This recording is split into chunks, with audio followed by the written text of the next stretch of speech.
ಗೂಂಡಾಗಿರಿ, ದೌರ್ಜನ್ಯ, ಕಳ್ಳತನ, ಅನಾಚಾರಗಳನ್ನು ಎಸಗುವ ದುಷ್ಕರ್ಮಿಗಳನ್ನು ಮಟ್ಟ ಹಾಕಿ. ಬೆಳಗಾವಿ ಜಿಲ್ಲೆ ಯರಗಟ್ಟಿ ತಾಲೂಕಿನಲ್ಲಿ ಹೆಚ್ಚುತ್ತಿರುವ ಗೂಂಡಾಗಿರಿ, ದೌರ್ಜನ್ಯ, ಕಳ್ಳತನ, ಅನಾಚಾರಗಳನ್ನು ಎಸಗುವ ದುಷ್ಕರ್ಮಿಗಳನ್ನು ಮಟ್ಟ ಹಾಕುವಂತೆ ಪಟ್ಟಣದ ಮಹಾತ್ಮ ಗಾಂಧೀಜಿ ವೃತ್ತದಿಂದ ಪ್ರತಿಭಟನೆ ಮೆರವಣಿಗೆ ಪ್ರಾರಂಭವಾಗಿ ಬಾಗ್ವಾ ಚೌಕ್, ಮಠದಗಲ್ಲಿ, ಟೀಚರ್ ಕಾಲೋನಿ, ಮಹಾಂತೇಶ ನಗರ, ಸಂಗೊಳ್ಳಿ ರಾಯಣ್ಣ ವೃತ್ತದ ಮೂಲಕ ಎಂಜಿ ರಸ್ತೆಯಲ್ಲಿ ಪ್ರತಿಭಟನೆ ವೇದಿಕೆಗೆ ಬಂದು ಶಾಂತಿಯುತ ಪ್ರತಿಭಟನೆ ಮಾಡಲಾಯಿತು. ತಾಲೂಕಿನ ಪ್ರತಿ ಹಳ್ಳಿಗಳಲ್ಲಿ ಹಾಗೂ ಯರಗಟ್ಟಿ ಪಟ್ಟಣದಲ್ಲಿ ಕೆಲವು ದುಷ್ಕರ್ಮಿಗಳ ಹಾವಳಿ ಹೆಚ್ಚಾಗಿದ್ದು, ಗೂಂಡಾ ವರ್ತನೆ ಮುಖಾಂತರ ಸಮಾಜದಲ್ಲಿ ಅಶಾಂತಿಯನ್ನು ಸೃಷ್ಟಿ ಮಾಡುತ್ತಿದ್ದು, ಅವರು ಮಾಡುವ ಕೃತ್ಯಗಳನ್ನು ಪ್ರತಿದಿನ ನೋಡಿದಾಗ ಪಟ್ಟಣದಲ್ಲಿ ಹೆದರಿಕೆಯಿಂದ ಜೀವನ ಸಾಗಿಸುವ ಹಾಗೆ ಯರಗಟ್ಟಿ ತಾಲೂಕಿನ ಜನ ಇವತ್ತಿನ ದಿನದಲ್ಲಿ ಎದುರು ನೋಡುತ್ತಿರುವುದು ಸರ್ವೇ ಸಾಮಾನ್ಯವಾಗಿದೆ.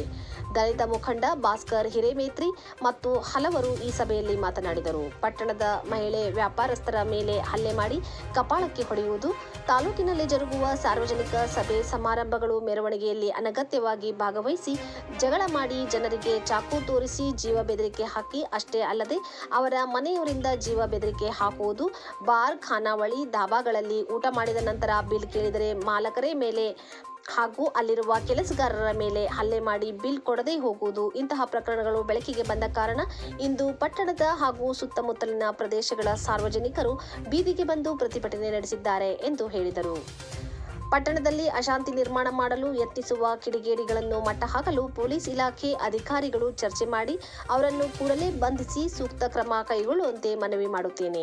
ಮಾನ್ಯ ಮುಖ್ಯಮಂತ್ರಿಗಳ ಜೊತೆ ಮಾತನಾಡಿ ಶೀಘ್ರದಲ್ಲಿ ಯರಗಟ್ಟಿಗೆ ಪಿಎಸ್ಐ ಪೊಲೀಸ್ ಠಾಣೆ ಮಂಜೂರು ಮಾಡಲು ಜಿಲ್ಲಾ ಉಸ್ತುವಾರಿ ಸಚಿವ ಸತೀಶ್ ಜಾರಕಿಹೊಳಿ ಅವರ ಜೊತೆ ಮಾತನಾಡುತ್ತೇನೆ ಎಂದು ಸವದತ್ತಿ ಶಾಸಕ ವಿಶ್ವಾಸ್ ವೈದ್ಯ ಹೇಳಿದರು.